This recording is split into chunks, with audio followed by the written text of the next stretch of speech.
Assalamualaikum warahmatullahi wabarakatuh.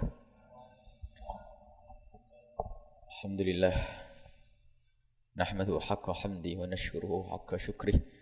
Wassalatu wassalamu ala akramil hamidina wa afdalis syakirina habibina wa syafi'ina wa maulana sayyidina Muhammad wa ala alihi al-mutahharin wa ashabihi at-tayyibin wa tabi'ina lahum bi ihsanin ila yaumiddin. Allahumma ya Rabbana inna nas'aluka ilman nafi'ah. Amma ba'd.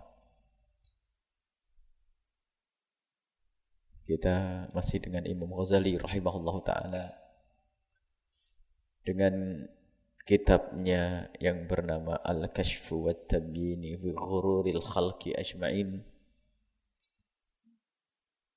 Kita masih berada di dalam pembahasan orang-orang yang tertipu dari orang-orang yang berilmu. Berilmu tapi tertipu. Kelompok yang ke-8 dari orang yang berilmu, akan tetapi keberadaannya adalah tertipu, adalah firqatun ukhra. Kelompok yang lain lagi minhum dari mereka orang yang berilmu itu adalah adalu. Mereka ku keluar anil manhajil wajibi fil wa'di, dari manhaj yang semestinya di dalam memberi nasihat. Ia memberi nasihat, berdakwah, mengajak kepada orang, ke seseorang. Tujuannya mestinya adalah bagaimana membawa umat ini kepada Allah Subhanahu wa ta'ala, membawa hamba Allah kepada rindu kepada Allah. Akan tapi dia tidak seperti itu. Dia adalah orang yang keluar dari manhaj yang benar di dalam beri nasihat. Wahum, dan mereka itu adalah wa'adhu hadzal zamani, penceramah-penceramah zaman ini. Zamannya Imam Ghazali ini abad keempat Hijriah. Sekarang 1000 tahun setelah itu. Bagaimana lagi keadaannya? Ini pada zaman Imam Ghazali rahimahullah ta'ala, ternyata di situ pun banyak. Pada zaman itu wa'ad,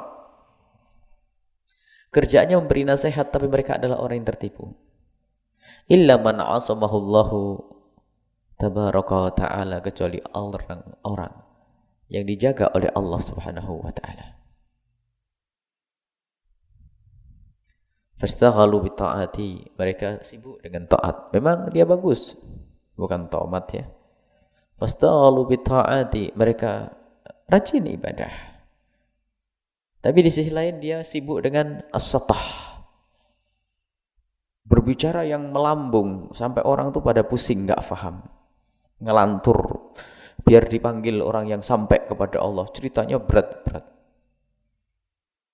Nah, kayaknya masih ingat bahasanya, jika engkau menyampaikan kebenaran kepada orang, sampaikan dengan bahasa yang fasih.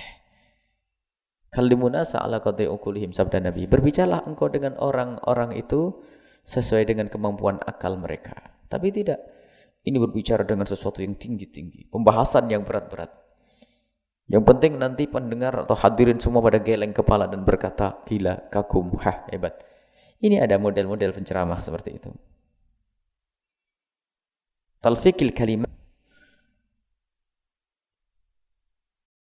Talfiq itu mencomot atau mengambil kalimat-kalimat yang akhirnya kalimat itu kharijatin an qanuni syar'i wal adli, sehingga menjadi kalimat-kalimat yang keluar dari syariat Nabi sallallahu alaihi wasallam.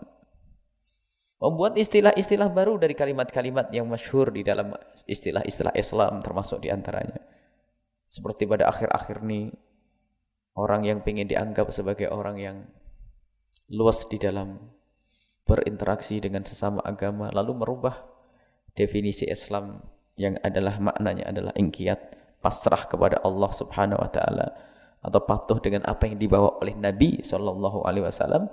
Kemudian dirubah istilahnya menjadi yang namanya Islam itu adalah cukup makna pasrah saja, Asalkan agama itu mengajarkan kepasrahan kepada Tuhan, sudah cukup. Tidak disebutkan kelanjutannya dengan apa yang dibawa oleh Nabi sallallahu alaihi wasallam. Maksudnya apa? Ingin memasukkan agama Nasrani kepada agama yang benar, agama Yahudi kepada yang benar. Itu salah satu contoh. Mereka mengambil kalimat yang akhirnya dengan kalimat yang diambil itu digunakan untuk hujjah, untuk dirinya, yang sebetulnya dengan apa yang ia sampaikan itu malah keluar daripada kebenaran. Tulaban lil ighrabi, pengen disebut sebagai orang yang hebat, mendatangkan sesuatu yang aneh. Ighrab itu aneh, membuat orang terheran-heran. Hebat dia. Dia menyampaikan ilmu yang belum pernah disampaikan oleh orang-orang terdahulu. Ini tujuan. Wa ta'ifatun, dan kelompok lain adalah istaghalu, mereka sibuk bitayyaratin nukat, bitayyarat atau bitayyatin nukati. Ini dalam semua naskah adalah tayyarat. Karena makna tayyarat adalah lambung, tayyar, terbang. Kurang lebih kalau begitu maknanya dengan syatahat wa talfiqul kalimat, yaitu nukat adalah kalimat-kalimat yang unik. Nuktah itu misalnya ada satu kejadian yang luar biasa, yang penuh dengan faedah, maka disebut sebagai nuktah. Dia menyibukkan dengan kalimat apa, atau kalimat-kalimat yang melambung, kalimat-kalimat yang tinggi. Ya kayak orang zaman sekarang misalnya bicara dengan orang awam, menggunakan bahasa populer yang semua orang tidak faham. Tidak usah kalian seperti itu kalau ingin berdakwah. Bahasakan dengan bahasa yang mereka fahami, karena kita bukan pengen disanjung di dalam bahasa. Yang penting orang itu faham dengan bahasa apapun. Wa tasjil alfad, membuat kalimat-kalimat yang penuh dengan sajak, lafaz-lafaz. Jadi disusun di dalam berceramah atau susun rapi. Wa talfiqihah, dan itu tadi talfiqul kalimat. Jadi mengambil kalimat sini ke kalimat yang lain supaya terlihat indah, tetapi kadang sampai keluar daripada batas syariat. Wa aktsaru hammihim, dan yang mereka pedulikan itu bukan makna nyampe kepada seseorang, akan tapi ya kalimat yang indah penuh dengan nilai sastra. Sehingga tidak mengandung makna. Jadi sastra atau kalimat-kalimat yang mengandung sastra puitis tapi tidak mengena apa maksudnya. Tidak ketemu maksudnya.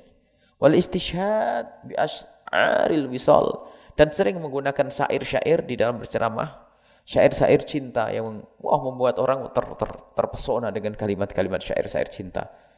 Asy'aril wisal, syair cinta. Wal firaq, dan syair-syairnya orang patah hati. Memang ada syair-syair yang menunjukkan syair-syair cinta, syair-syair patah hati, yang memang kalau dibaca itu menjadikan orang tergoda, indah, seolah seperti itu. Ini pekerjaannya. Maksudnya ada model penceramah yang hanya memperbaiki kalimat, memperbaiki cara, tapi lupa bahwasanya maksudnya adalah menyampaikan kebenaran kepada orang. Sehingga ingat salah satu guru berkata bahwa kalau berceramah tidak perlu dengan persiapan. Kalau persiapan dikhawatirkan kalian hanya mementingkan keindahan lafadznya saja. Lupa niat, lupa maksud. Jadi yang penting kan adalah bagaimana orang terpukau dengan kalimatnya yang berat, kalimat yang penuh dengan nilai-nilai sastra. Wa gharduhum, tujuan mereka dengan kalimat-kalimat seperti itu, memperindah ceramahnya saja. Memperindah kalimat yang disampaikan. Dia punya tujuan Pak, yukthira, untuk memperbanyak banyak fi majlisihim,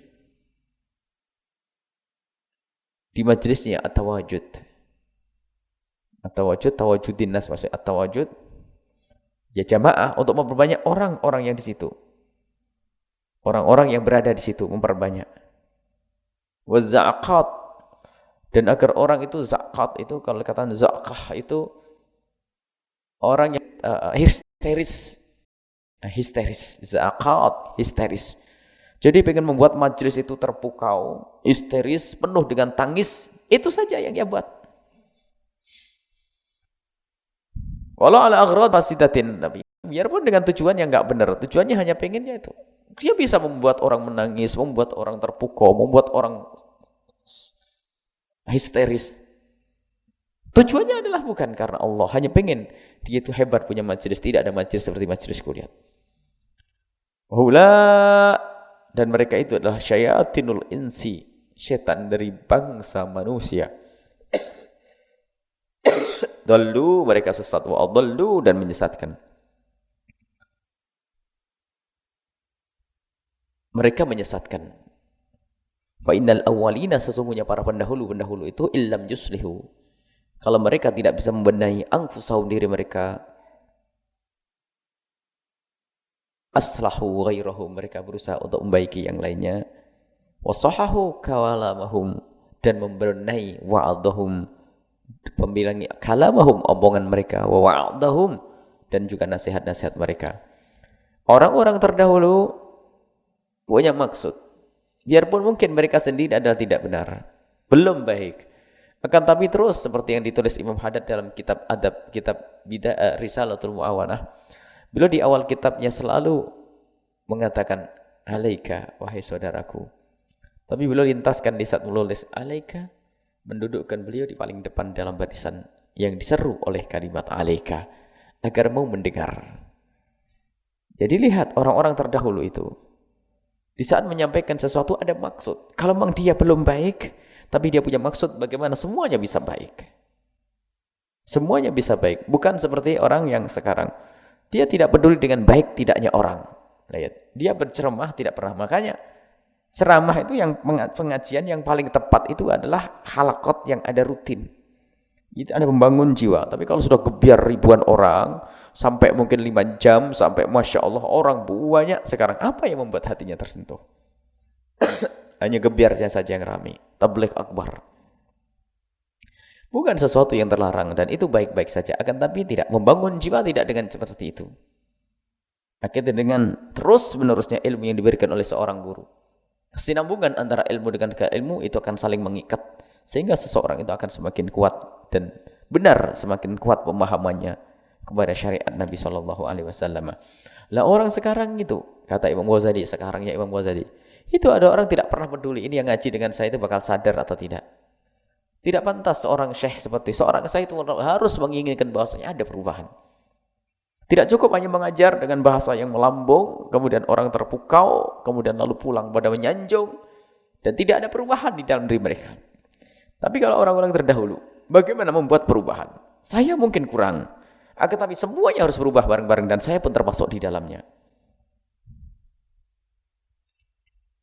Wa amma haula'i fa innahum istudduna 'anis sabili.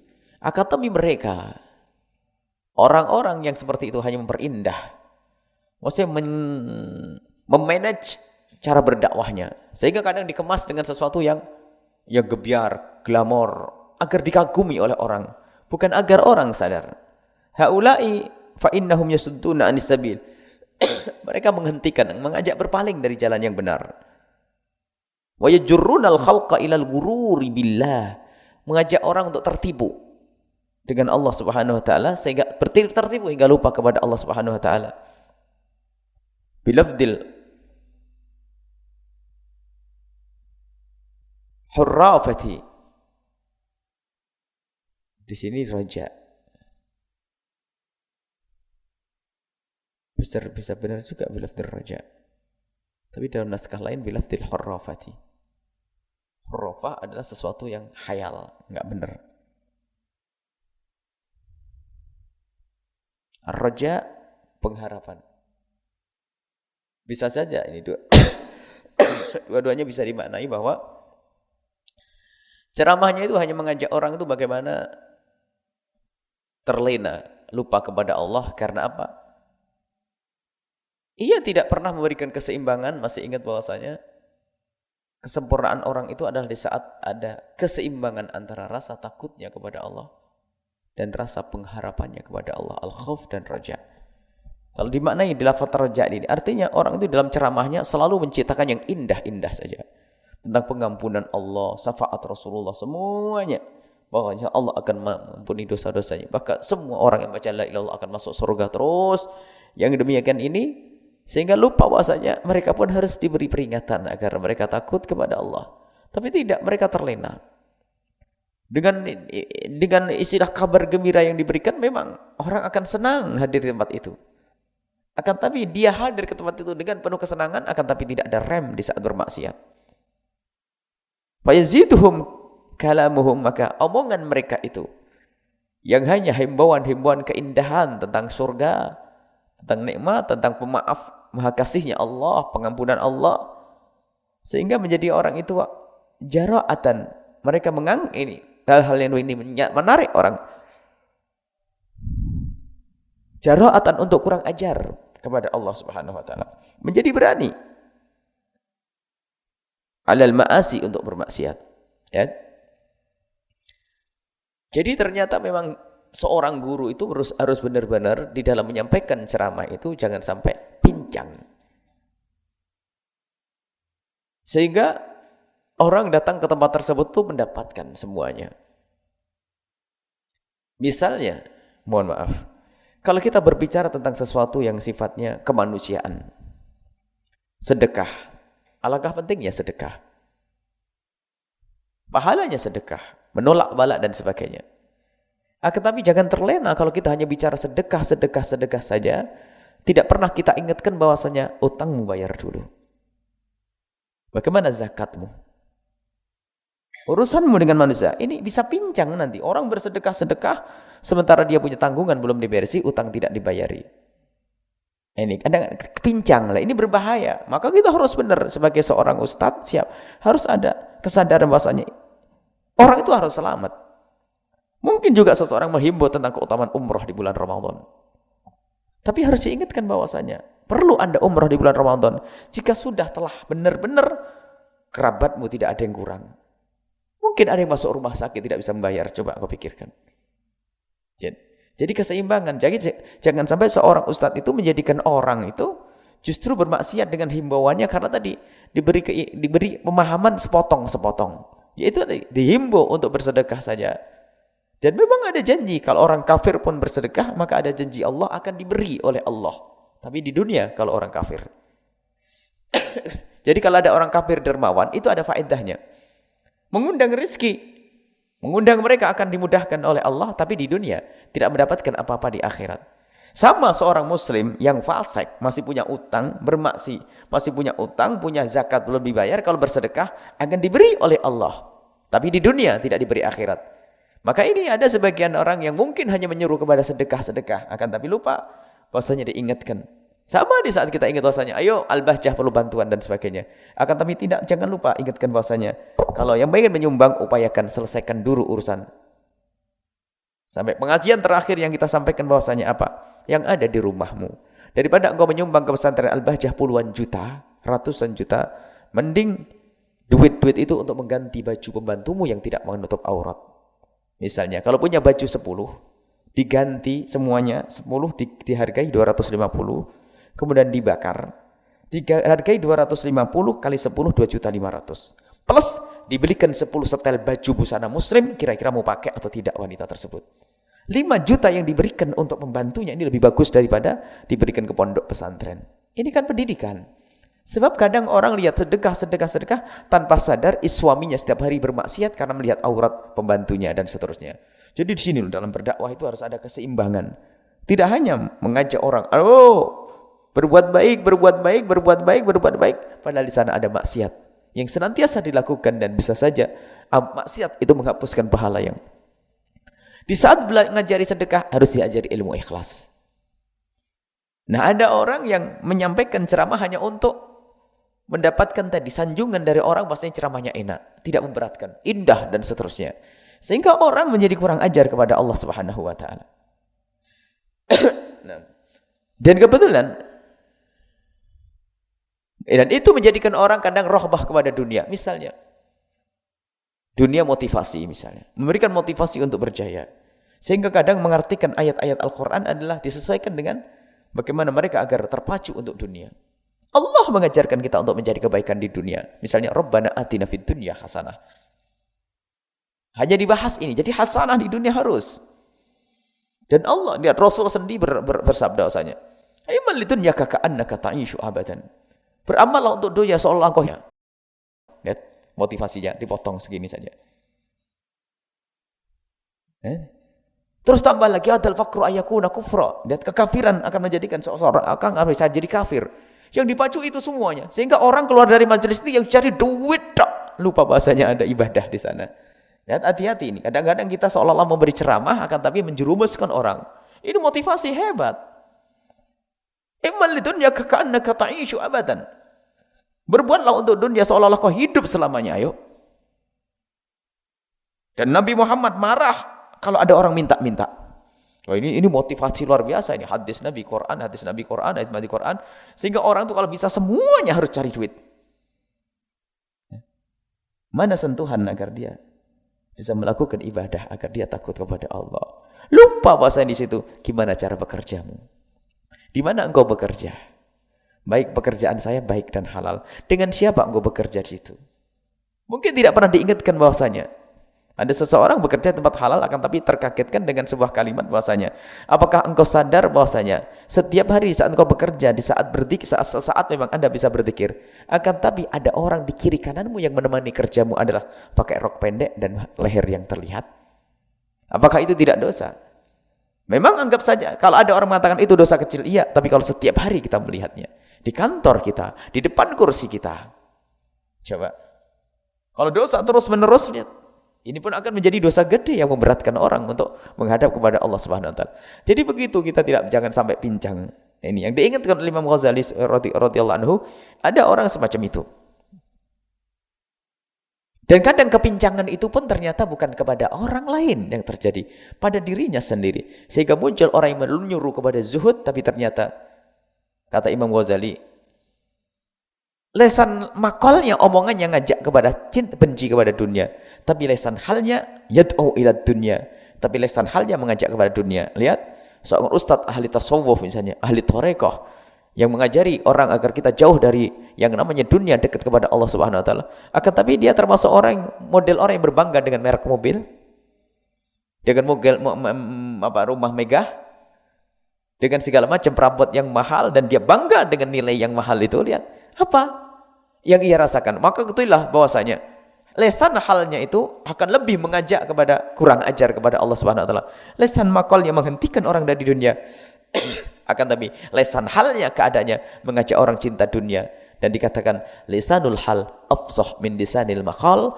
Lihat, keadaan itu lebih fasih daripada omongannya. Omongannya aja anti dunia. Tapi orang tidak melihat itu. Dan sempat guyonan kemarin, ada seorang pengen menikah dengan anaknya kiai. Apa karena kekiaiannya bapaknya?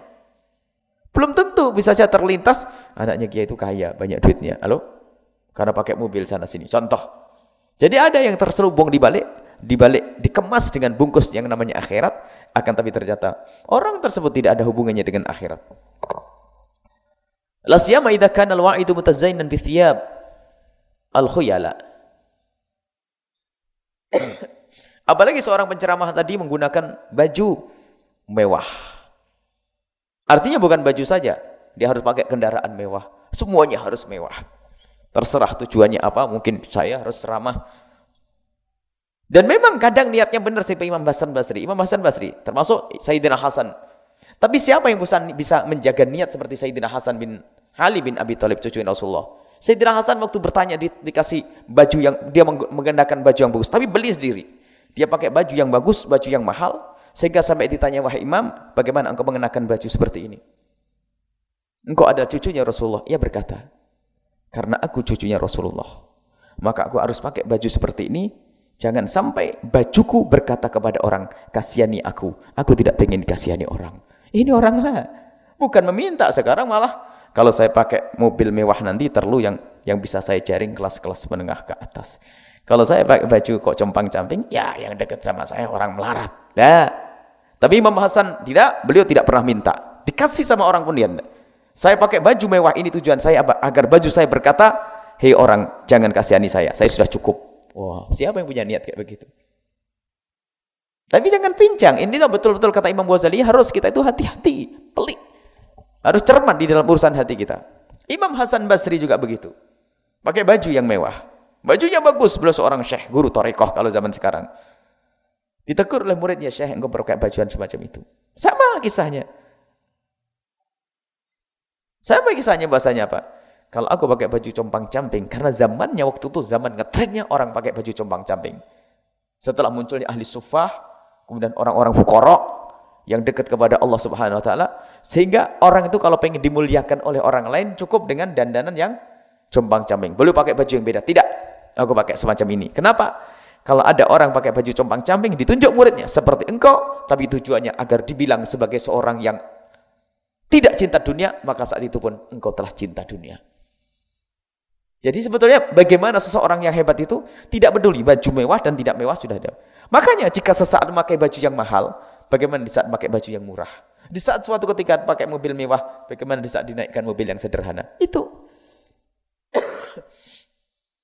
Maka sangat merusak seorang ustadz penceramah yang dia hanya memoles madhar zahirnya, mulai dari kalimatnya yang indah, kalimat yang mungkin bahasa kita ilmiah, dengan bahasa-bahasa yang orang awam tidak ngerti, sehingga terkesan ilmiah, hebat, dahsyat, dan seterusnya, wibawa, dengan baju yang mewah dan sebagainya. Akan tapi tujuannya apa?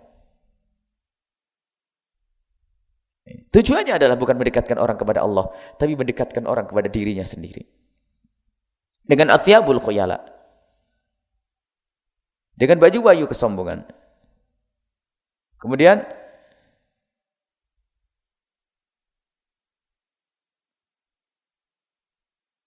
di sini bukan ada riwayat apa? Wal muraati. Kalau dikatakan naskah lain, bithiyabi wal khayli wal marakibi. Kalau dikatakan bithiyabi wal khayli wal marakibi, semua itu adalah madhar zahir. Ada naskah lain berbunyi bithiyabi, berdandan dengan baju, wa khayli, dan onta, kuda. Kalau zaman dulu kuda itu mewah. Kendaraan mewah itu kuda, dan mahal-mahalan tuh kudanya. Maksudnya kuda mewah. Wal marakib, kendaraan. Tapi dalam naskah lain adalah bithiyabil khuyala, baju kesombongan, baju mewah. Kemudian al muraati, dengan baju riya ada. Dua-duanya boleh. Wa yuqrituhu min rahmatillahi ta'ala, akan tapi pun dia adalah menjadikan orang itu putus asa dari rahmat Allah Subhanahu wa taala, hatta yai'as min rahmati, sampai orang itu putus asa dari rahmat Allah Subhanahu wa taala. Maknanya apa? Orang dengan dandanan, dengan kemewahan di dalam berdandan, kemudian ia mencoba ngemas di dalam tutur katanya yang mewah semuanya itu, maka orang-orang semacam ini, lihat, di saat terjadi suatu kegagalan di dalam mendekatkan diri kepada Allah, misalnya terpesret di dalam kemaksiatan, maka orang yang semacam ini tidak mencoba mengambil orang tersebut dengan segera agar sampai kepada Allah Subhanahu wa taala, akan kembali kepada Allah, akan tapi lebih banyak dijadikan orang itu putus asa. Sehingga seorang maksiat dengan kefakirannya bukan dekat kepada Allah. Karena apa? Saya sudah fakir, saya sudah ahli maksiat. Wah, tidak ada harapan. Kalau dikasih mungkin orang kaya bisa bersedekah, sedekah dan sebagainya. Intinya bahwa ada model yang semacam itu ternyata menjadikan orang itu akan menjadi seseorang itu jauh daripada rahmat Allah Subhanahu wa taala, jauh daripada mengharap kasih sayang Allah Subhanahu wa taala, karena selama ini dia sudah terbiasa dengan sesuatu yang sifatnya zahir saja, tidak sampai kepada hatinya.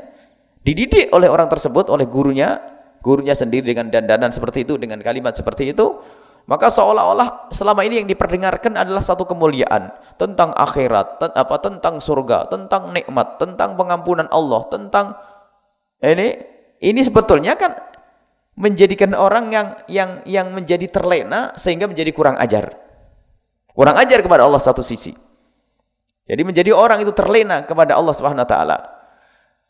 Akan tapi ternyata juga di sisi lain dia dengan pendidikannya seperti itu tidak pernah diajari bagaimana seorang itu harus bisa bersabar, harus bertahan dengan, mohon maaf, keadaan yang misalnya tidak mampu. Ada yang tidak mampu. Tapi karena tadi sudah digambarkan oleh gurunya, dicontohi sebagai seorang yang selalu dengan kemewahan dan sebagainya, sehingga dia menganggap kefakiran itu adalah menjadi tidak ada artinya. Jadi jangan sampai menjadi orang mukmin yang fakir. Awas. Jangan menjadi orang rendah. Harus begini. Dicontohi oleh guru. Sehingga benar-benar muncul sampai hari ini pun ada orang ngomong, ya memang kita ini orang biasa. Jadi kalau sudah orang ahli maksiat itu seolah-olah tidak bisa bangkit lagi menjadi orang yang baik. Apalagi fakir. Sehingga dengan kefakirannya, dia malah putus asa, tidak mengharap rahmat Allah Subhanahu Wa Taala. Dengan kemaksiatan yang selama ini terjadi, menjadi tidak berharap kepada Allah Subhanahu Wa Taala. Ini. Ternyata dengan perilakunya sang ustaz tersebut, yuklithum, akan menjadikan mereka putus asa. Dengan kemurahan Allah Subhanahu Wa Taala, keluasan rahmat Allah Subhanahu Wa Taala. Nah, hal-hal yang seperti ini terjadi kepada seorang guru yang tidak cermat, pincang. Jadi kepincangan di dalam memberikan nasihat itu juga berbahaya. Semoga kita semua ini adalah diberi oleh Allah keselamatan di saat menjadi guru yang peka, sehingga apa yang dibutuhkan oleh murid, ia tahu apa nasihat yang perlu diberikan kepada muridnya. Di sisi lain, lihat, kita ingin maju murid, orang yang belajar itu adalah dengan dua sisi, keseimbangan antara harapan dan keseimbangan antara rasa takut kepada Allah Subhanahu Wa Taala. Dan juga kalaupun mereka harus mencari dunia, kita harus berikan peringatan kepada mereka bahwasanya ada akhirat yang perlu kita cari. Jangan sampai kita justru menjadikan mereka itu dengan kalimat-kalimat terpukau, lalu ternyata dengan itu semua bukan malah mendekatkan diri kepada Allah Subhanahu wa taala, tapi malah menjauhkan dari Allah Subhanahu wa taala. Inilah bentuk orang-orang yang tertipu, yang lainnya para dai yang tidak cermat, para dai yang hanya memikirkan bagaimana mereka dikerumuni orang, bagaimana majelisnya dipenuhi oleh orang, sehingga kadang dia lalai. Ceramahnya pun adalah ceramah yang menjerumuskan secara halus, secara tidak sadar, secara tidak dimengerti. Kadang-kadang tiba-tiba umat ini sudah keluar dari jalur yang benar dengan keyakinan-keyakinan yang mereka bangun, keyakinan yang salah. Ini saja. Semoga guru-guru kita dan kita semua menjadi guru-guru yang benar-benar mendapatkan bimbingan dari Allah Subhanahu wa taala. Wallahu a'lam bissawab.